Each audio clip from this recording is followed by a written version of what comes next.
कौन कहता है कि आसमान में सुराग नहीं हो सकता, एक पत्थर तो तबीयत से उछाल कर देखो। नमस्कार दर्शकों, आज के इस विशेष कार्यक्रम में आप सभी दर्शकों का बहुत बहुत स्वागत है। कहते हैं दृढ़ निश्चय और सच्चे मन से यदि आप किसी काम को करने के लिए ठान ले तो ईश्वर भी पूरी शिद्दत के साथ आपकी मदद करता है। जी हाँ, इस बात को सही साबित कर दिखाया है हमारे माननीय प्रधानमंत्री जी ने।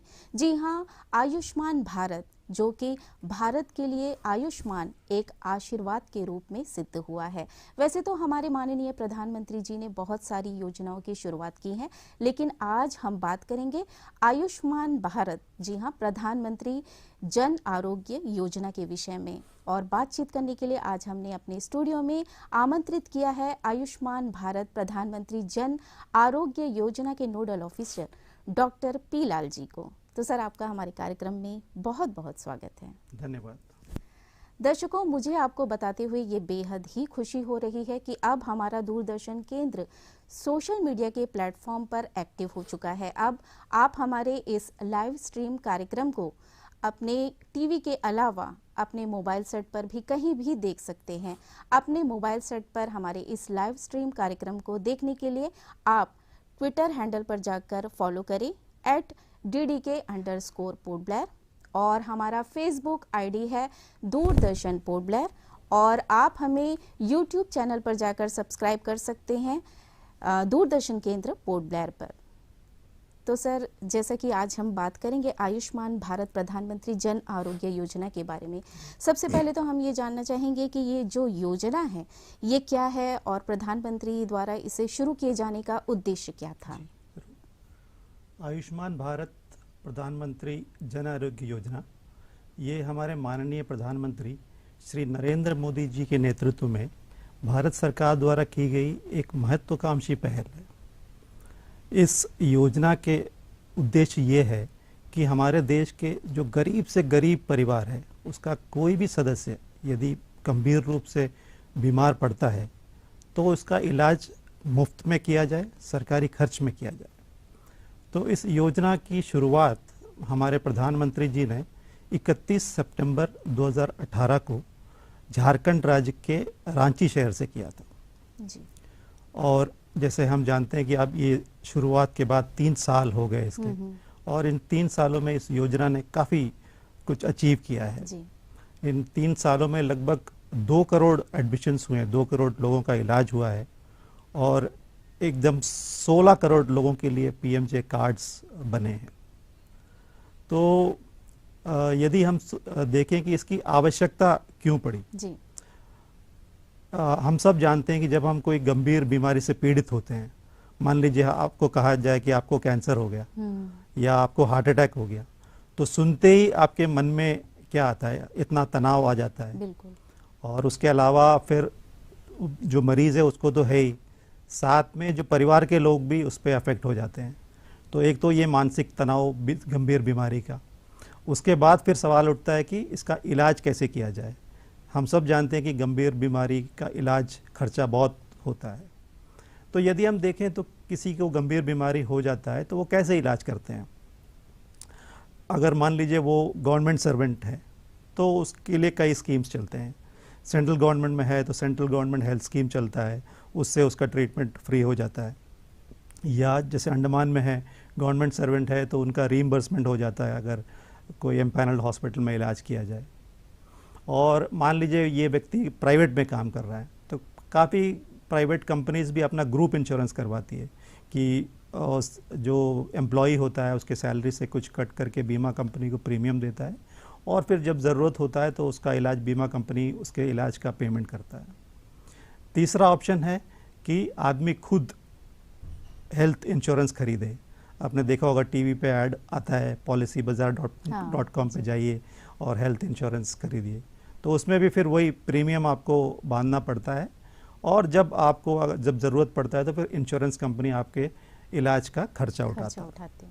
तो ये सब जिनके पास नहीं है उनके पास दूसरा ऑप्शन नहीं है, खुद अपना जब गंभीर बीमारी होता है तो खुद अपना जो सेविंग्स है उससे इलाज करवाना पड़ता है।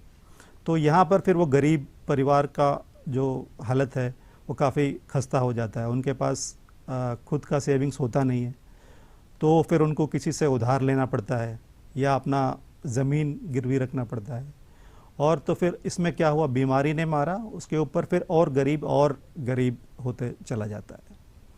तो भारत सरकार के पास ये आंकड़े आए, जैसे मैंने वो स्वास्थ्य बीमा के बारे में बताया कि हमारे देश में जो 134 करोड़ लोग हैं, उसमें से 115 करोड़ लोगों के पास किसी भी तरह की हेल्थ इंश्योरेंस नहीं है। माने उनको अगर कोई गंभीर बीमारी हो गई तो उनको खुद अपना उस समय पैसे बटोर के इलाज करवाना पड़ेगा। तो वैसे में जो हमारा जो पॉपुलेशन है उसका जो निचला 40% है, जो कमज़ोर है, आर्थिक रूप से कमज़ोर है, उसके ऊपर फिर काफ़ी मार पड़ेगी। तो इस चीज़ को सॉल्व करने के लिए, इस समस्या का निदान करने के लिए भारत सरकार ने 2017 में नेशनल हेल्थ पॉलिसी बनाई, राष्ट्रीय स्वास्थ्य पॉलिसी। तो उसमें ये कहा गया कि ये सरकार ये सुनिश्चित करेगी कि प्रत्येक नागरिक को, हेल्थ फॉर ऑल जिसको कहते हैं, प्रत्येक नागरिक को हर किस्म का हेल्थ केयर, चाहे वो प्राइमरी हेल्थ केयर हो, सेकेंडरी लेवल केयर हो या सुपर स्पेशलिटी ट्रीटमेंट हो, वो इजीली अवेलेबल करवाएगा। यानी बहुत दूर उसे जाना नहीं पड़ेगा, इजीली एक्सेसिबल हो और उसकी गुणवत्ता अच्छी हो, अच्छी क्वालिटी की हो, और साथ साथ नागरिक को ये ट्रीटमेंट करवाने के लिए अपने जेब से बहुत ज़्यादा पैसा खर्चा ना करना पड़े, ताकि यानी फाइनेंशियल हार्डशिप उसको ना हो। ये एक पॉलिसी बनाया था। तो इस पॉलिसी को अंजाम देने के लिए फिर ये आयुष्मान भारत की कल्पना हुई। अच्छा। तो आयुष्मान भारत में इसलिए दो मेन पार्ट्स हैं। जैसे मैंने कहा कि हेल्थ पॉलिसी में हर किस्म का हेल्थ केयर फ्री देने के लिए सरकार ने कहा, तो प्राइमरी हेल्थ केयर, उसमें प्रिवेंटिव एंड प्रमोटिव, बीमारी से बचने के लिए भी और अपना हेल्थ अच्छा करने के लिए भी, और छोटी मोटी जो बीमारी है वो सब प्रिवेंटिव, प्रमोटिव और प्राइमरी हेल्थ केयर आएगा। तो ये प्राइमरी हेल्थ केयर सुनिश्चित करने के लिए आयुष्मान भारत के अंदर Ayushman Bharat health and wellness centres की परिकल्पना की गई और वो लागू किया जा रहा है। अच्छा। तो हेल्थ एंड वेलनेस सेंटर का मतलब ये हुआ कि जो हमारे पास आज के डेट में प्राइमरी हेल्थ सेंटर्स और सब सेंटर्स है, आप जानते हैं हर विलेज में होगा एक सब सेंटर, वहाँ पे केवल एक एएनएम हुआ करती थी। लेकिन अब भारत सरकार ने बोला है कि इसको हेल्थ एंड वेलनेस सेंटर्स बना दो, तो उसमें एएनएम के अलावा एक कम्युनिटी हेल्थ ऑफिसर भी होगा। अच्छा। तो एक स्टेप ऊपर बढ़ा दिया। और उसके साथ साथ इतने इतने दवा वहाँ होना ज़रूरी है, दवा, और साथ साथ जो प्रिवेंटिव एस्पेक्ट्स के लिए स्क्रीनिंग हुआ, उसके बाद योगा आयुष के साथ इंटीग्रेट करा, ये सारे फैसिलिटीज़ उसमें दे करके उसको हेल्थ एंड वेलनेस सेंटर्स घोषित किया गया। तो हमारे इन द्वीपों में भी अभी तक लगभग 80 सेंटर्स को हेल्थ एंड वेलनेस सेंटर्स घोषित कर दिया गया है, और वहाँ पे ये सारे फैसिलिटीज़ हैं। कम्युनिटी हेल्थ ऑफिसर से लेके जो दवाई ज़रूरी है वो सब होते हैं, और प्रिवेंटिव एस्पेक्ट के लिए योगा और बाकी स्क्रीनिंग, ये सारी चीज़ें वहाँ पे होती हैं। ये तो हुआ प्राइमरी हेल्थ केयर के लिए।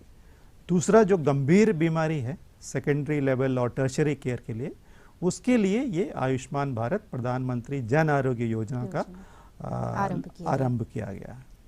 और इसमें क्या है, ये अगर गंभीर बीमारी किसी को होता है और वो लाभार्थी है, तो उसको प्रति वर्ष 5 लाख पर फैमिली पर ईयर का बेनिफिट, मतलब मुफ्त इलाज, 5 लाख तक का मुफ्त इलाज एक लाभार्थी परिवार को 1 साल में दिया जाएगा। ये प्रावधान है इस स्कीम के अंदर। जी, तो कहने का मतलब है कि गरीबों की गंभीर बीमारियों से जो ग्रसित हो जाते हैं, उनका पूरा इलाज करने की व्यवस्था इस योजना के तहत की गई है। जी बिल्कुल।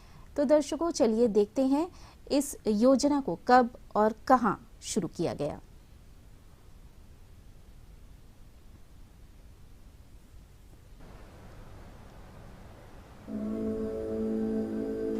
हम सबके लोकप्रिय जननायक माननीय नरेंद्र मोदी द्वारा करोड़ों भारतवासियों को रोग मुक्त बनाने और भारत को आयुष्मान बनाने का संकल्प लिए प्रधानमंत्री जन आरोग्य योजना का शुभारंभ।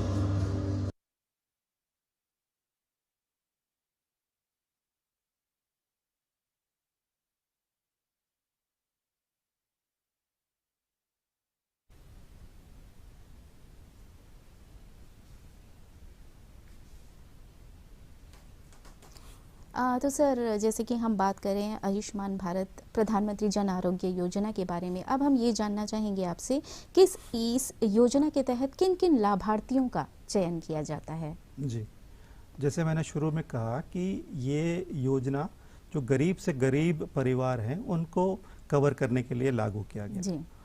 तो जाहिर से बात है, अब हम कैसे पता करें कि गरीब कौन है? तो इसके लिए भारत सरकार ने मापदंड लिया सोशियो इकोनॉमिक कास्ट सेंसस जो 2011 में हुई थी, यानी कि सामाजिक, आर्थिक तथा जाति के आधार पर एक जनगणना होती है, वो 2011 में हुई थी। तो उसके डेटा के हिसाब से ये इसके लाभार्थियों का चयन किया गया। तो जाहिर से बात है, आप सब जानते हैं कि जब जनगणना होती है, सेंसस होता है, तो एन्यूमरेटर आपके घर घर आता है, घर पे आके बहुत सारे डिटेल्स आपसे कलेक्ट करता है कि आपका मकान कितना बड़ा है, एक कमरे का, आपके पास खुद का मकान है कि नहीं है, आपके पास गाड़ी है या नहीं है, आप कितना कमाते हैं, आपके घर में कितने लोग हैं। तो ये सारी डेटास जो है कलेक्ट होते हैं जी। तो इसी में से कुछ डेटास, कुछ क्राइटेरिया निकाल करके भारत सरकार ने लाभार्थियों का चयन किया 2011 के जो socio economic and caste census के बेसिस पे। तो इसमें रूरल एरिया के कुछ क्राइटेरियाज थे और अर्बन एरियाज के कुछ क्राइटेरिया अलग थे।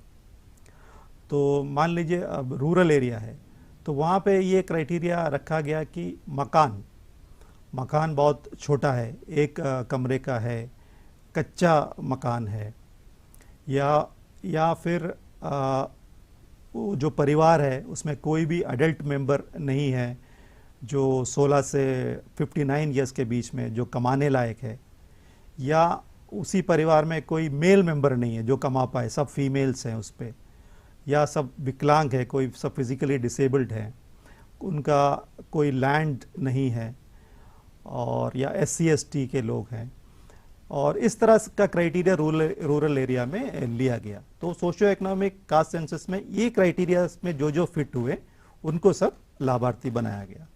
और वैसे ही जब हम अर्बन एरिया में आते हैं तो क्राइटेरिया थोड़ा सा डिफरेंट था। वो ऑक्यूपेशनल क्राइटेरिया उन्होंने लिया कि क्या काम करते हैं जी। जो छोटे मोटे काम करते हैं, जो रोजमर्रा का उनका इनकम होता है जी। जैसे कोई डोमेस्टिक वर्कर है, घर पे जाके कमाता है, या कॉबलर हुआ, कंस्ट्रक्शन वर्कर हुआ, मेसन हुआ, सैनिटेशन वर्कर हुआ, ये इस तरह से जो छोटे मोटे काम करते हैं, तो ये ऑक्यूपेशन वाइज वो डेटा में से निकाला। तो इन सब का नाम जो है ये लिस्ट में डाला गया और इनको लाभार्थी घोषित किया गया जी। तो ऐसे में पूरे भारत में जैसे मैंने शुरू में कहा 10.4 करोड़ फैमिली, जिसमें से 50 करोड़ लोग जी। एक क्राइटेरिया के हिसाब से लाभार्थी बने जी। और वैसे ही अंडमान में 21,000 तक फैमिली और 80,000 लोग एक क्राइटेरिया के हिसाब से इस स्कीम के बेनिफिशियरीज बने। जैसे कि आपने बताया कि 2011 में जो है ये लिस्ट तैयार किया गया था। अगर किसी लाभार्थी को ये जानना है कि वो इस योजना के तहत एलिजिबल है या नहीं, तो उसे कैसा पता चलेगा? जी, तो जैसे मैंने कहा कि ये 2011 की सेंसस है और ये स्कीम लागू हुआ था 2018 सितंबर में। अच्छा। तो ये स्कीम लागू होने से पहले ही मिनिस्ट्री से वो लिस्ट हमारे पास आया था और उसी 2018 के अप्रैल मई महीने में हमने एक ड्राइव करवाया था। ये लिस्ट लेकर के हमारे जो हेल्थ वर्कर्स हैं, आशास, ANMs, आंगनवाड़ी वर्कर्स, ये सब घर घर गए ये लाभार्थियों को। अच्छा। उनको बताया गया कि आपका नाम इसमें है जी। और साथ ही साथ उस समय वो लिस्ट में इनका फ़ोन नंबर्स नहीं था, तो फ़ोन नंबर्स कलेक्ट किए गए। साथ साथ रेशन कार्ड नंबर नहीं थे तो रेशन कार्ड नंबर भी कलेक्ट किए। और इसके अलावा 2011 का सेंसस है तो उस परिवार में कोई नया मेंबर आया है, यानी शादी होकर के आया है या फिर नया जन्म हुआ है, तो उनका नाम भी उस समय शामिल किया गया। और किसी का डेथ हुआ तो उनका नाम उसमें से डिलीट किया गया। तो एक ड्राइव हुआ था।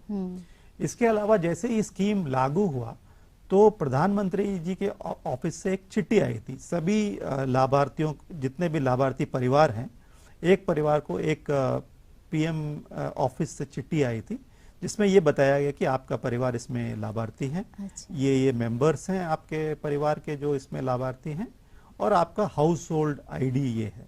तो ये चिट्ठी भी हमने सारे लाभार्थियों को जितना तक हम पहुंच पाए उनको बांटा गया और उनको बताया गया कि आप लाभार्थी हैं।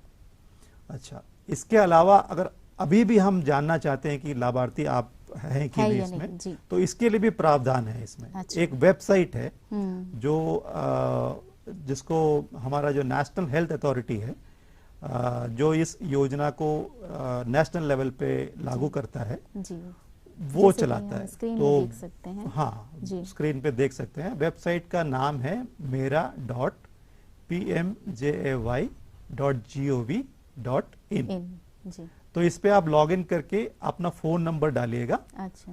तो और जो कैप्चा होगा उसको एंटर करके आप सबमिट करेंगे तो एक ओटीपी आपको आ जाएगा जी। फोन में आपका ओटीपी आ जाएगा तो वो आप एंटर करके उस पे आगे बढ़ सकते हैं। तो उसके बाद फिर जो डिटेल्स वो मांगेगा आप उसको दे सकते हैं।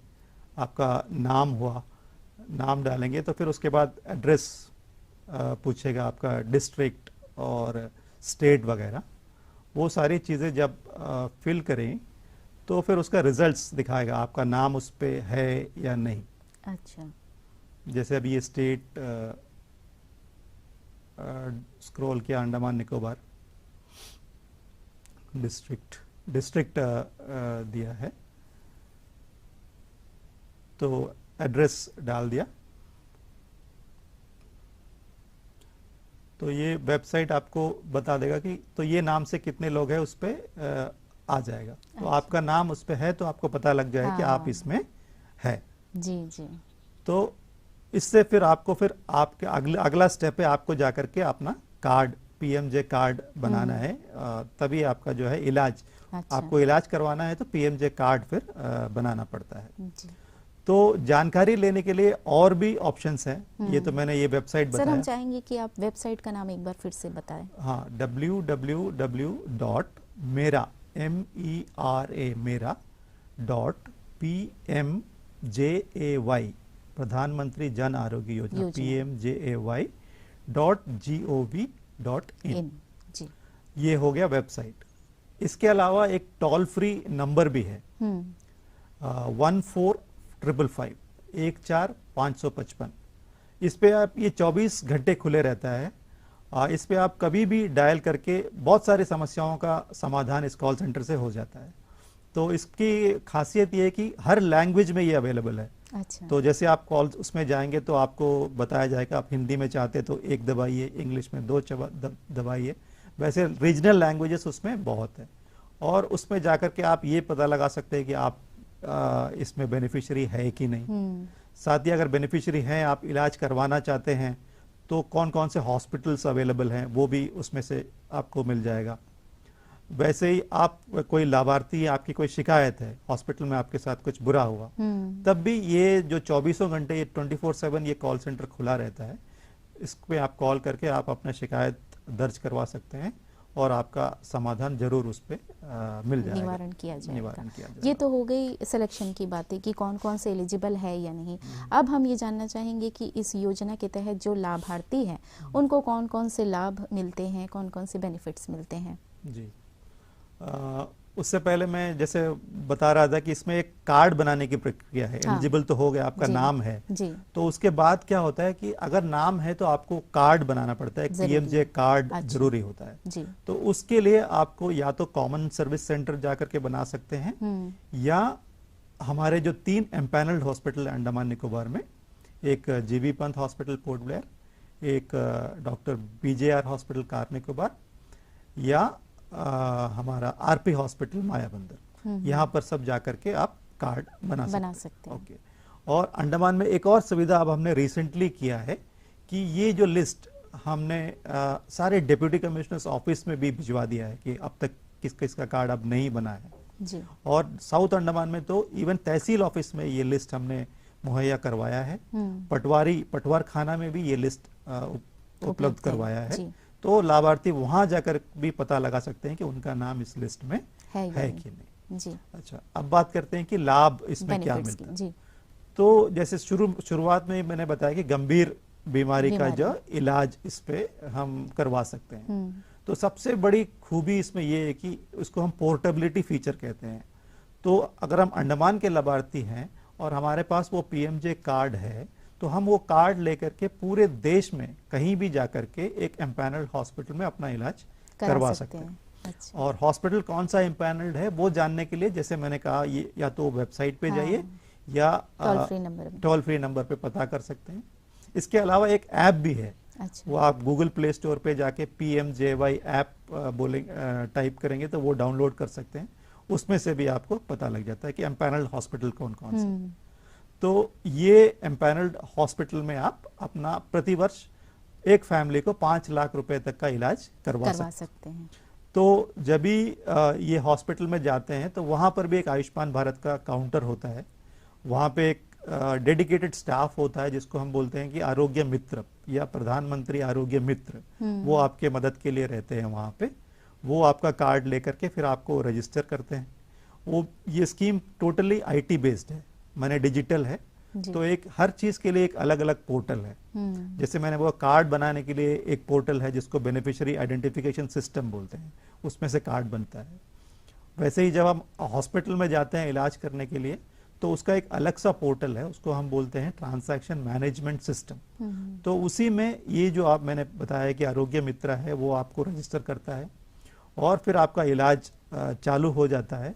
तो उसका भी रिकॉर्ड उस पोर्टल में चढ़ाते हैं। आपका इलाज होगा तो आपकी फोटो, बाकायदा फोटो, आप बेड पे लेटे हुए हैं, वो फोटो लेकर के ये ट्रांजैक्शन मैनेजमेंट पोर्टल में डालते हैं। फिर आपके कौन कौन से टेस्ट हुए हैं उसका भी डिटेल इसमें डालते हैं। उसके बाद आपका जो डिस्चार्ज हो जाता है तो डिस्चार्ज समरी भी ये पोर्टल में डालते हैं। तो ये सारे चीज ऑनलाइन ही कोई और डॉक्टर जो थर्ड पार्टी होगा वो चेक करता है कि हॉस्पिटल ने सही इलाज किया है या नहीं, सही पैसे बुक किए हैं कि नहीं। और अगर बुक किए हैं तो वही जो मैंने बताया कि ट्रांजैक्शन मैनेजमेंट सिस्टम वाली पोर्टल से पैसा जो है हॉस्पिटल को जाता है। बेनिफिशियरी को डायरेक्ट कोई पैसा इसमें नहीं जाता है। ये भी एक गलतफहमी बहुत लोगों में है। जब हम बताते हैं कि 5 लाख रुपए आपको मिलेगा, तो कई लोग समझ बैठते हैं कि 5 लाख हमारे अकाउंट में आ जाएगा। तो वैसा नहीं है। 5 लाख रुपए तक का इलाज आपको मुफ्त मिलेगा जी। और ये पोर्टेबिलिटी है कि आप इंडिया में कहीं भी ये एम्पैनल्ड हॉस्पिटल में जाकर के अपना इलाज करवा सकते हैं। और ये जो पैकेज है इसके अंदर आप भर्ती होने से पहले जो इलाज आपका इन्वेस्टिगेशन है वो भी कवर्ड है। जो आपको भर्ती के समय जो आपका सर्जरी होगा, जो ट्रीटमेंट होगा, वो भी कवर्ड है। उसके बाद डिस्चार्ज के बाद 15 दिन का जो मेडिसिन है उसका भी जो है ये ट्रीटमेंट पैकेज में कवर्ड है जी। और पोर्टेबिलिटी तो है ही है। इसके अलावा अंडमान निकोबार के बेनिफिशरीज को एक और एडेड बेनिफिट है जो इंडिया में दूसरे स्टेट्स के लिए नहीं है, अंडमान निकोबार और लक्षद्वीप के लिए है। ये आने जाने का खर्चा, क्योंकि हमारे पास सुपर स्पेशलिटी जो डॉक्टर्स यहाँ पे नहीं है, स्पेशलिटी डिपार्टमेंट्स नहीं है, तो हमें मुख्य भूमि जाना पड़ता है। तो जिस तरीके से डॉक्टर यहाँ का डॉक्टर आपको रेफर करेगा, अगर आपको शिप से रेफर किया तो शिप का जो बंक फेयर है आने जाने का, नॉन आइलैंडर, ये आपको मिलेगा, एक पेशेंट और एक अटेंडर का। और वैसे अगर आपको एयर पे रेफर किया गया तो एयर फेयर आपको मिल जाएगा जाने आने का। और मान लीजिए आप स्ट्रेचर में हैं, एज ए स्ट्रेचर पेशेंट है, तो स्ट्रेचर में आपका बाई एयर जाने का और वापस में शिप का आपको रीएम्बर्स हो जाता है, पैसा आपको दिया जाता है इसके अंदर। तो इसमें जो है किसी प्रकार के डॉक्यूमेंट्स की आवश्यकता होती है जी। आपको अगर कार्ड बनाना है तो आपको 2 चीज प्रूव करना होता है। एक आपकी आइडेंटिटी, जैसे मैंने बताया कि वो बेनिफिशियरी आइडेंटिफिकेशन सिस्टम जो सॉफ्टवेयर है उसके अंदर सब पूरे जो डेटा है इन लोगों का नाम है। जैसे अभी आपका नाम उसके अंदर है, तो आपको ये प्रूव करना पड़ेगा कि ये आप ही का नाम है। अच्छा। तो उसके लिए पहले आपको अपना एक पहचान पत्र उस पर डालना पड़ेगा, आधार नंबर जी। आधार से बहुत आसान हो जाता है कि क्योंकि लिंक्ड है आधार डेटाबेस में, आपका फिंगरप्रिंट्स सब कुछ सेव्ड है। तो वो सॉफ्टवेयर फिर आधार पे जाकर के इसको ऑथेंटिकेट करता है कि यही वो व्यक्ति है कि जिसका नाम उस पे है। दूसरा, वो परिवार का बेस्ड स्कीम है, फैमिली बेस्ड स्कीम है, तो फैमिली एक आइडेंटिफिकेशन डॉक्यूमेंट आपको डालना पड़ता है, जो कि अंडमान निकोबार में रेशन कार्ड लिया गया है। रेशन कार्ड में आपके सारे फैमिली डिटेल्स हैं। तो आपका कार्ड तभी बनेगा जब आपने जो डॉक्यूमेंट डाला उसमें आपका नाम और जो रेशन कार्ड में आपके जो फैमिली मेंबर्स के नाम है, वो दोनों चीज़ जो सिस्टम है, बेनिफिशियरी आइडेंटिफिकेशन सिस्टम जो सॉफ्टवेयर, उसमें SECC का लिस्ट में जो परिवार का नाम है, ये दोनों अगर मैच हो जाता है तब आपका कार्ड बनता है जी। तो इसमें क्या है कि फ्रॉड करने की जो गुंजाइश बिल्कुल नहीं बिल्कुल रहती, नहीं है। क्योंकि ये बिल्कुल ऑनलाइन है। तो वेरिफिकेशन के बिना आपको जो कार्ड है मिल नहीं सकता जी। और अगर मिल भी जाए तो इसके ऊपर जो मैंने पहले बताया कि एक नेशनल हेल्थ अथॉरिटी है जो नेशनल लेवल पे इस स्कीम को इम्प्लीमेंट करती है। तो उनका एक अपना नेशनल एंटी फ्रॉड यूनिट है, वो सारे स्टेट्स को मॉनिटर करता है, क्योंकि ये कंप्यूटर बेस्ड है। तो वो ये सारे स्टेट्स का जो बेनिफिशियरी आइडेंटिफिकेशन सिस्टम वगैरह का एक्सेस उनको भी रहता है। तो वो भी वेरीफाई करते हैं कि ये लिस्ट में जिनका नाम है वाकई में उसी का कार्ड बन रहा है कि या किसी और के लिए गलत मिसयूज हो रहा है। अगर कुछ मिसयूज दिखता है तो इमीडिएटली वो हमारे यहाँ का जो स्टेट हेल्थ एजेंसी होता है उनको इन्फॉर्म करता है कि ये गलत कार्ड बना है या फ्रॉड हुआ है, जो भी ये गलत है आप चेक करिए इसको। जी जी, उनको मतलब पहले से इंडिकेशन मिल जाता है, क्योंकि ये IT बेस्ड है। क्योंकि अगर हम पेन पेपर रजिस्टर वाली चीज करेंगे तो उसमें घपला करना आसान रहता है कि उसको डिस्ट्रॉय करे या कुछ करे जी। लेकिन IT में हमेशा प्रिंट उस पर आप अपना फुटप्रिंट्स, फिंगरप्रिंट्स उस पर आप छोड़ जाते हैं। तो ये सिस्टम में अगर आप लॉग इन करना है तो पहले तो आपको आइडेंटिटी आपकी देनी पड़ती है कि आप कौन है, आपका फोन नंबर में OTP आता है या आधार नंबर। तो आप जो उस पर ये फीड कर रहा है उसकी आइडेंटिटी तो पहले ही मिल जाती है, कोई भी उस पर एक्सेस नहीं कर सकता। जो ऑथराइज्ड पर्सन है वही वो सॉफ्टवेयर में एक्सेस करके कार्ड बना सकता है। तो ये तो पता लग जाता है कि किसने वो किया, एंटर किया। उसके बाद किसका किया वो भी सारे डॉक्यूमेंट्स उसमें होते हैं। जैसे मैंने कहा कि आधार चाहिए, रेशन कार्ड चाहिए, तो किसका रेशन कार्ड उस पर डाला वो उस पर रहता है, स्कैन करके डालते तो सिस्टम में रहता है, आधार उस पर रहता है, नंबर रहता है। तो आसानी से उसमें अगर कोई फ्रॉड करता है तो उसकी पहचान हो जाती है। तो इस योजना में जुड़ने के लिए, कवर होने के लिए किसी प्रकार का कोई भुगतान करना पड़ता है, पेमेंट करना पड़ता है? बिल्कुल नहीं, ये इसको हम बोलते हैं कि it is a cashless and paperless scheme. मतलब कोई कैश की लेन देन नहीं है, किसी को कोई कैश देना नहीं है और कैश पेमेंट जो हॉस्पिटल को होगा वो भी ऑनलाइन ही होगा। अच्छा, कैश पेपर का कोई लेन देन इस पे नहीं है, टोटली IT बेस्ड है और कैशलेस स्कीम है।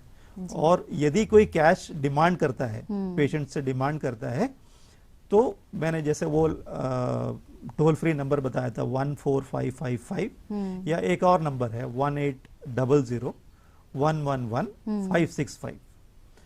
ये आपके स्क्रीन पर भी दिख रहा है, 14555 या 1800111565। इस पे आप फोन करके इमीडिएटली बोल सकते हैं कि आपकी परेशानी ये है, ये फलाना हॉस्पिटल आपसे पैसा मांग रहा है, तो उसका समाधान वो करेंगे जी। इसके अलावा ग्रीवेंस, आपको कोई शिकायत हो तो एक वेबसाइट भी है। अच्छा। तो उसको central grievance redressal management system बोलते हैं, CGRMS, central grievance redressal management system. तो ये भी, इसमें भी आप लॉग इन करके अपना कंप्लेंट दर्ज कर सकते हैं। तो ये सब अगर आपको एक जगह दिखना है तो नेशनल हेल्थ अथॉरिटी की एक वेबसाइट है जिसको www.pmjay.gov.in, PMJAY इज प्रधानमंत्री जन आरोग्य योजना .gov.in। तो ये वेबसाइट कॉम्प्रिहेंसिव है, इसमें आपको सारी जानकारी इस स्कीम के बारे में क्या है A to Z सब मिल जाएगा। तो इस पर भी जाकर के आप ग्रीवेंस करके सर्च करेंगे तो ग्रीवेंस का पोर्टल आपको मिल जाएगा। और डायरेक्ट आप जानते हैं तो वो पोर्टल में भी जा सकते हैं, central grievance redressal management system CGRMS। तो इसमें भी जाकर के अपना शिकायत दर्ज कर सकते हैं जी। और आपका समाधान हो जाएगा। और लोकल लेवल पे हमारा स्मॉल UT है, तो हमारा तो GB पंत हॉस्पिटल में ही जैसे आप OPD में एंटर करेंगे तो लेफ्ट साइड में ही आयुष्मान भारत का काउंटर है। और वहीं पे एक हमारी कोऑर्डिनेटर है जो डॉक्टर भी हैं, तो वही सब कोऑर्डिनेट करती हैं कि पेशेंट्स कहाँ जाए। तो पेशेंट्स जब भी जाते हैं उनका नंबर तो पेशेंट्स के पास रहता ही है, तो आसानी से वो जो हमारी मेडिकल कोऑर्डिनेटर है उनसे कोऑर्डिनेट करती हैं और जो भी शिकायत है फिर वो उसको बता सकते अंजाम हैं, तक पहुंचा पहुंचा सकते हैं। तो दर्शकों हमसे यूं ही जुड़े रहिएगा, हम फिर हाजिर होंगे इस अंतराल के बाद।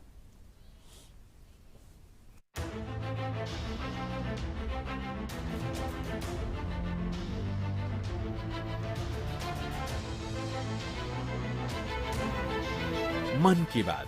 माननीय प्रधानमंत्री श्री नरेंद्र मोदी भारत की जनता से साझा करेंगे अपने मन की बात रविवार 26 सितंबर सुबह 11 बजे। आप भी माननीय प्रधानमंत्री के मन की बात का हिस्सा बन सकते हैं। इसके लिए आप अपने सुझाव 24 सितंबर तक टोल फ्री नंबर 1800-117800 पर रिकॉर्ड कर सकते हैं या माईगॉव के ओपन फोरम में पोस्ट कर सकते हैं। तो याद रखें, रविवार 26 सितंबर सुबह 11 बजे मन की बात। कार्यक्रम में आप सभी का फिर से स्वागत है। मैं आपको बता दूं कि आज हम बातें कर रहे हैं आयुष्मान भारत प्रधानमंत्री जन आरोग्य योजना के विषय में, और आज हमारे बीच मौजूद है doctor P Lal ji. Sir, अब हम ये जानना चाहेंगे कि जैसे कि आपने बताया कि जो लाभार्थी इसमें मतलब जिनका चयन हो चुका है, इसमें शामिल है, वो तो लाभ उठा ही रहे हैं, लेकिन जिन लोगों का नाम इस सूची में शामिल नहीं है, तो क्या वो भी इस योजना का लाभ उठा सकते हैं?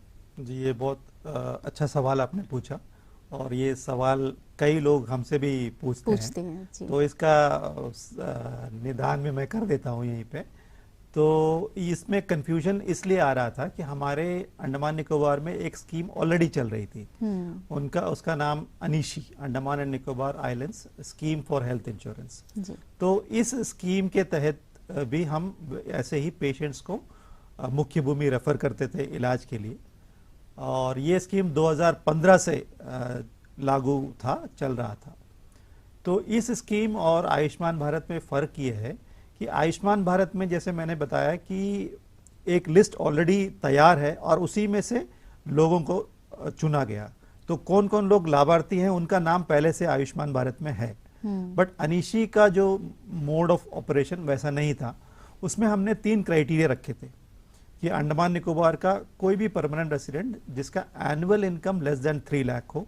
अच्छा। एक तो ये नंबर 2, यदि वो अंडमान निकोबार का है, बीपीएल रेशन कार्ड उसके पास है। नंबर 3, अगर वो अंडमान एंड निकोबार का पेंशनर है, एडमिनिस्ट्रेशन का पेंशनर है और अंडमान में ही सेटल्ड हो। तो ये 3 कैटेगरी के लोगों को अनीशी में कवर किया जाता था। तो जाहिर सी बात है, कोई लिस्ट तो थी नहीं। अगर कोई भी व्यक्ति प्रूव कर देता था कि हम ये तीनों कैटेगरी में से एक में आता है, उसका जो एविडेंस डॉक्यूमेंट देता है, तो वो अनीशी का लाभार्थी बन जाता था। जी। तो उसके लिए क्या था कि जो annual income less than 3 lakh है, तो उसको तहसीलदार के पास जाना पड़ता था और ये एक सर्टिफिकेट लाना होता है कि उसकी फैमिली की एनुअल इनकम 3 लाख से कम है। और बीपीएल के लिए तो खास रेशन कार्ड ही काफ़ी थी। पहले वाली जो रेशन कार्ड में बीपीएल होता था, तो अगर बीपीएल है तो वो फिर अनीशी का बेनिफिशियरी बन जाता था। और पेंशनर को अपना पेंशन डॉक्यूमेंट्स देना होता था, पेंशन पेमेंट ऑर्डर। तो ये तीनों कैटेगरी के लोगों को हम अनीशी में मानते थे कि वो बेनिफिशियरी हैं, और उनका इलाज जब भी रेफर होता तो मुख्य भूमि में अनीशी के जो एम्पैनल्ड हॉस्पिटल हैं उसमें कराते थे। अच्छा, ये अनीशी के चलते ही 2018 में आयुष्मान भारत लॉन्च हो गया। तो लॉन्च होने के बाद भी अनीशी चल रहा था, लेकिन 2019 में भारत सरकार के जो मिनिस्ट्री ऑफ होम अफेयर्स है, गृह मंत्रालय, वहाँ से ये आदेश आया कि अब हम अनीशी कोई स्टेट स्पेसिफिक स्कीम नहीं चला सकते हैं, उसको भी आप आयुष्मान भारत में मर्ज कर दीजिए। अच्छा, मर्जर का मतलब ये हुआ कि जो आपके लाभार्थी हैं वो तो रहेंगे, लेकिन आपके जो अनीशी के एम्पैनल्ड हॉस्पिटल है उसमें नहीं जाएंगे। आयुष्मान भारत में जो एम्पैनल्ड हॉस्पिटल है उसमें उनका इलाज होगा। आयुष्मान भारत में जो बेनिफिट्स मिलता है वही बेनिफिट इनको भी मिलेगा। और आयुष्मान भारत का जो आईटी सिस्टम है, जो जिसका जिक्र मैंने पहले किया, बेनिफिशियरी आइडेंटिफिकेशन सिस्टम और वो ट्रांजैक्शन मैनेजमेंट सिस्टम, उसी के द्वारा उसी को यूज करके इस स्कीम को हम चलाएंगे जी। तो हमने क्या किया, फिर जाहिर सी बात है कि अनीशी का तो कोई लिस्ट हमारे पास नहीं है, तो हमने मिनिस्ट्री ऑफ होम अफेयर्स को बताया कि ये हमारी प्रॉब्लम है कि हमारे पास कोई लिस्ट तो नहीं है कि जैसे कार्ड इस तरह बनाने के लिए। तो फिर उन्होंने अलाउ किया कि हम जैसे ही चलाते थे कि अगर वो लेस देन 3 लाख उनका इनकम है तो वो तहसीलदार से सर्टिफिकेट लेके आ जाएगा और उसका भी आयुष्मान भारत कार्ड बन जाएगा। यही जो आयुष्मान भारत का जो बेनिफिशियरी आइडेंटिफिकेशन सिस्टम सॉफ्टवेयर है उसमें बन जाएगा जी। और वो बीपीएल का है तो बीपीएल का जो कार्ड लेके आ जाएगा उसका भी बन जाएगा। और पेंशनर का भी, जो पेंशनर का डॉक्यूमेंट अगर वो लेके आता है तो उसका भी पीएमजे का कार्ड बन जाएगा और वो भी पीएमजे का बेनिफिशियरी बन जाता है और उसका लाभ उठा सकता है। छोटी सी फर्क ये है कि ये जैसे अभी इनकम क्राइटेरिया बेस्ड स्कीम है तो इसमें तहसीलदार जो सर्टिफिकेट्स देते हैं उसकी वैलिडिटी 6 मंथ्स ही रहती है। अच्छा। तो इसलिए क्या जो अनिशी वाले लोगों का जो कार्ड बनता है वो लंबा वैलिड नहीं रहता है, वो 1 साल तक का ही वैलिड रहता है। तो इसलिए हम अनिशी वालों को सब अभी कार्ड बनाने के लिए नहीं बोलते हैं। उनको जब जरूरत पड़ता है, जब यहाँ से मुख्य भूमि रेफर करते हैं तब उनका कार्ड बना करके देते हैं ताकि वो वैलिड रहे कार्ड। जी जी। लेकिन जो एससीसीसी वाले हैं, सोशो इकोनॉमिक कास्ट सेंसस, उनका तो अगला एससीसीसी सेंसस होने तक चलेगा। तो उनको हम कहते हैं कि आप आइए और अपना कार्ड बनाइए। जी। अनिशी वाले जो बेनिफिशियरी हैं उनको पीएमजे कार्ड तभी बनाते हैं जब या तो उनको बीमार है और मुख्य भूमि जाना पड़े, या फिर वो मुख्य भूमि किसी कारणवश जाना चाहते हैं तब भी कार्ड बना करके जा सकते हैं। कुछ अगर मुख्य भूमि में उनको कुछ प्रॉब्लम हो गया तो ये कार्ड से उनका इलाज करवा सकते हैं। तो लाभार्थियों को कार्ड दिया जाता है? पीएमजे कार्ड देते हैं, उसमें एक यूनिक नंबर होता है, उसको पीएमजेवाई आईडी बोलते हैं। जैसे हमारा आधार आईडी होता है वो यूनिक होता है एक व्यक्ति के लिए, वैसे ही पीएमजे आईडी भी एक बेनिफिशियरी के लिए यूनिक होता है, वो उसका ही होता है। जी। और एक बात और मैं कहना चाहूंगा कि ये फैमिली बेस्ड स्कीम है लेकिन हर मेंबर का कार्ड इसमें बनाना पड़ता है। हाँ। एक फैमिली के लिए एक कार्ड से काम नहीं चलता है। अच्छा। हर मेंबर का एक अलग अलग कार्ड बनता है और जिसका इलाज करवाना अपने नाम से बनता है और वो कार्ड लेकर के फिर उसका इलाज करवा सकते हैं। तो ये तो हो गई पूरे देश भर की बातें। अब हम ये जानना चाहेंगे कि हमारे अंडमान निकोबार द्वीप समूह में किन किन लोगों ने इसका लाभ उठाया, कितने लोगों ने इस योजना का लाभ उठाया? जी, जैसे मैं अभी जिक्र कर रहा था कि 2019 दिसंबर के आसपास गृह मंत्रालय से ये डायरेक्शंस हमें आए थे कि आप अनिशी को आयुष्मान भारत के साथ मर्ज कीजिए, और फिर हमने वो मिनिस्ट्री के साथ टेकअप करके 15 अगस्त 2020 को अनिशी और आयुष्मान भारत का विलय हुआ। उसके बाद सिर्फ आयुष्मान भारत चल रहा है।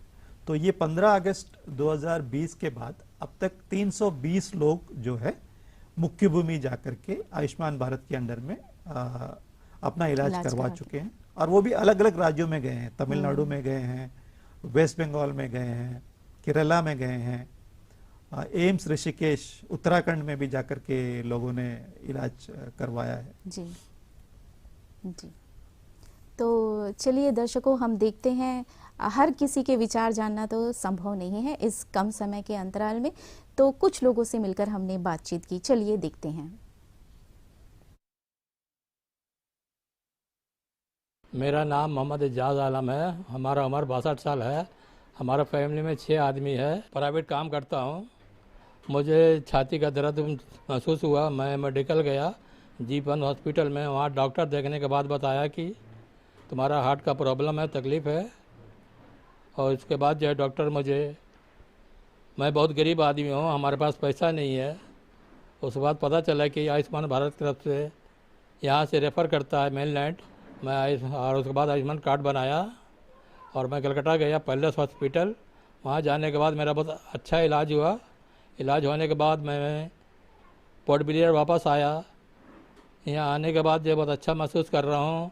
मैं माननीय प्रधानमंत्री जी का धन्यवाद देता हूँ कि ये स्कीम लेकर आए हम गरीबों जैसे आदमी के लिए, और हमारा इलाज हुआ। बहुत बहुत धन्यवाद। जिन्होंने अपने विचार हमसे साझा किया। सर, अब हम ये जानना चाहेंगे कि इस योजना के तहत वो कौन कौन सी बीमारियां हैं, क्योंकि बहुत सारे लोगों का ऐसा मानना है कि मुझे ये बीमारी है, मुझे ये बीमारी है। तो हम ये जानना चाहते हैं कि ऐसी वो कौन कौन सी बीमारियां हैं जिसके होने पर ही हम इस योजना का लाभ उठा सकते हैं। जी, इस स्कीम के अंदर में 1500 से ज़्यादा पैकेजेस हैं। मतलब 1500 तक का ट्रीटमेंट पैकेजेस हैं। 1500 तरीके के ट्रीटमेंट का प्रावधान है इसमें। तो इसमें लगभग सभी स्पेशलिटीज़ के जो गंभीर बीमारियां हैं वो कवर हो जाती हैं। कुछ जो कवर नहीं होते हैं वो ट्रांसप्लांट वगैरह, जो लिवर ट्रांसप्लांट हुआ, किडनी ट्रांसप्लांट हुआ, ये फिलहाल अभी इसमें कवर्ड नहीं है, लेकिन नेशनल हेल्थ अथॉरिटी जल्दी ही इसको भी इसमें इंक्लूड करने की सोच रही है। जहाँ तक हमारे इन द्वीपों का सवाल है, हमारे यहाँ सुपर स्पेशलिटी ट्रीटमेंट्स कुछ भी नहीं है। फॉर एग्जांपल कार्डियोलॉजी, तो आप जानते हैं, आप सुनते हो कार्डियोलॉजी रिलेटेड ट्रीटमेंट के लिए बहुत सारे रेफरल होते हैं। जी। जैसे हार्ट अटैक हुआ, हाँ। तो आपको स्टेंट लगाना पड़ा या आपका बाईपास करवाना है। तो जैसे अभी ये कह रहे थे आपके जो इजाज जी, आलम जी, तो उनका बाईपास ऑपरेशन किया गया। तो वैसे ही पेस मेकर लगाना होता है। हाँ। किसी हार्ट कंडीशन में पेस मेकर लगाना होता है, तो ये सारी फैसिलिटी कार्डियोलॉजी की यहाँ नहीं है, तो उसके लिए मेनलैंड जाना पड़ता है। या कोई वाल्व की प्रॉब्लम है, वाल्व रिप्लेसमेंट करना है जी। तो वैसे ही दूसरे स्पेशलिटी भी है, न्यूरो सर्जरी, उसका भी हमारे यहाँ पे कोई प्रावधान नहीं है। ब्रेन में आपका कोई ट्यूमर हो गया, कुछ ब्लीड हो गया, उसका इलाज करवाने के लिए जाना पड़ सकता है। इसके अलावा सबसे ज़्यादा जो यहाँ पे लोगों को है वो किडनी स्टोन्स, हाँ। जो यूरोलॉजी रिलेटेड प्रॉब्लम्स हैं वो भी हमारे यहाँ पे सुपर स्पेशलिटी ट्रीटमेंट्स नहीं है। तो प्रोस्टेट रिमूवल, ये सब ओल्ड एज में बहुत कॉमन बीमारीज हैं, तो इसके लिए भी हम रेफर करते हैं। और इसके अलावा हुआ जो कॉम्प्लिकेटेड जो फ्रैक्चर्स है, जो बहुत गंभीर एक्सीडेंट्स वगैरह हो जाए, तो पॉलीट्रॉमा जिसको हम बोलते हैं, जिसमें रीढ़ की हड्डी की फ्रैक्चर हो या बहुत सारे मल्टीपल फ्रैक्चर्स वगैरह है, तो इस केसेस में भी रेफरल्स काफ़ी होते हैं। और उसके अलावा है एवी फिस्टुला, जो किसी का किडनी फेलियर है तो उसको डायलिसिस करने के लिए एवी फिस्टुला वगैरह बनाना होता है, तो वो केसेस भी रेफर होते हैं। जी, इस बात को हम कंटिन्यू करेंगे। एक और अंडमान के निवासी है, उनसे भी हम बातचीत करते हैं और जानते हैं कि इस योजना के बारे में उनका क्या कहना है। नमस्कार, मैं गोपाल बोल रहा हूँ और ये जो मेरा बेटा लियोनार्डिस राजपूत, मेरे फैमिली जो है 3 जन हैं टोटल, मैं, मेरे वाइफ और मेरा बच्चा, और मैं जो है प्राइवेट सेक्टर पे काम करता हूँ। एक्चुअली जो मेरा बेबी है ये प्रीबॉर्न बेबी है, ये जो आपका डेट से पहले पैदा हो गया था, देन आईसीयू पे एडमिट था 20 दिन तक का। इसके बाद जो है हम लोग मतलब जैसे सब ठीक हो जाने के बाद वापस हम लोग घर आते हैं, तो डॉक्टर हमें रूटीन चेकअप करवाने के लिए वो जो है हमें 2 हफ्ते बाद आने को बोला था। तो जब गए थे तो जब टेस्ट करे हम लोग आरओपी करवाने के बाद पता चला है कि इनका जो है रेटिना में इशू है। इसके बाद जो है उन्होंने बोला कि आप जितना जल्द से जल्द आप जा सकते हो तो आप चेन्नई जाके ट्रीटमेंट करवा लीजिए। इसके बाद मैं अपनी कलीग से इसके बारे में डिस्कस किया था हमने करने के बाद तो पता चला कि आयुष्मान भारत योजना बोल के एक स्कीम है जो पीएम मोदी जी के थ्रू से हुआ है ये। तो इसके बाद फिर हमने जो है जीपी 1 में आयुष्मान योजना काउंटर जो है वहाँ पे जाके उनके बारे में पता किया, कैसा मतलब हम लोग एलिजिबल है कि नहीं है, वो हिसाब से पता किया। करने के बाद पता चला कि हाँ हम लोग जा सकते हैं। तो हिसाब से फिर उन्होंने जो है अग्रवाल हॉस्पिटल जो टीटी के रोड पे है वहाँ के लिए जो हमें बोला कि आप वहाँ जाइएगा, आप वहाँ जाके फ्री ऑफ कॉस्ट में ट्रीटमेंट करके आ सकते हो। तो हम गए, वो हिसाब से जाके वहाँ पे ट्रीटमेंट करवाने के बाद फिर वापस आए। जो अब हमारा जो मोदी जी जो ये स्कीम जो लॉन्च करे हैं, आयुष्मान भारत योजना जो लॉन्च किया है, ये हमारे जैसे प्राइवेटों के लिए बहुत अच्छा एक स्कीम है जो अफोर्ड नहीं कर सकते हैं चेन्नई जैसे कि बाहर आपका मेलैंड तरफ में ट्रीटमेंट जाने की मतलब करने के लिए, उनके लिए जो है ये अच्छा है, मतलब फ्री ऑफ कॉस्ट में जो है ट्रीटमेंट हो जाता है। और मैं ये जो है तहे दिल से पीएम जी का धन्यवाद करना चाहता हूँ कि हमें जो है मौका का मतलब इस लाभ मिला है स्कीम का। बहुत ही अच्छी बात कही इन्होंने कि पीएम जी का ये धन्यवाद करना चाहते इस योजना की शुरुआत के लिए। हम बात कर रहे थे बीमारियों के बारे में। जी। तो जैसे मैं कह रहा था कि जो भी हमारे अंडमान निकोबार के जीबी-1 हॉस्पिटल में स्पेशलिटीज़ सुपर स्पेशलिटीज़ नहीं है, बेसिकली उसी के लिए हम रेफ़र करते हैं। और उसके अलावा जो कॉम्प्लिकेटेड केसेस ऑर्थोपेडिक्स के भी, जैसे किसी का घुटना पूरे तरह से खराब हो चुका है और नी रिप्लेसमेंट करना है, तो वैसे केसेस को हम रेफर करते हैं जी। वैसे ही हिप रिप्लेसमेंट, जो आपके जो हिप है उसको टोटली डैमेज हो गया है, तो उसके लिए भी हम रेफर करते हैं जी। इसके अलावा कुछ फ्रैक्चर्स यहाँ पे ट्रीट हुए हैं और वो जुड़ नहीं रहे हैं, मैल यूनियन नॉन यूनियन किसी वजह से, उस ऐसे केसेस को भी हम रेफर करते हैं। रेफर कर, कहने का मतलब है कि जिन बीमारियों का इलाज यहाँ संभव नहीं है जी। उनको रेफर किया जाता है मुख्य भूमि जाने के लिए। एक और अंडमान के मरीज है, उनसे भी हम बातचीत करके उनका विचार जानते हैं।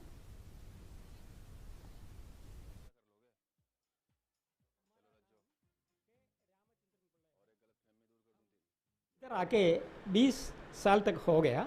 इधर आके मैं एक प्राइवेट कंपनी में काम करता था। 20 ईयर्स तक मैं इधर एक प्राइवेट कंपनी में काम किया। वो कोरोना का वजह से हमारा एज भी ज़्यादा है, हमारा एज 72 है। कोरोना का वजह से हमारा नौकरी से भी निकाल दिया हमको।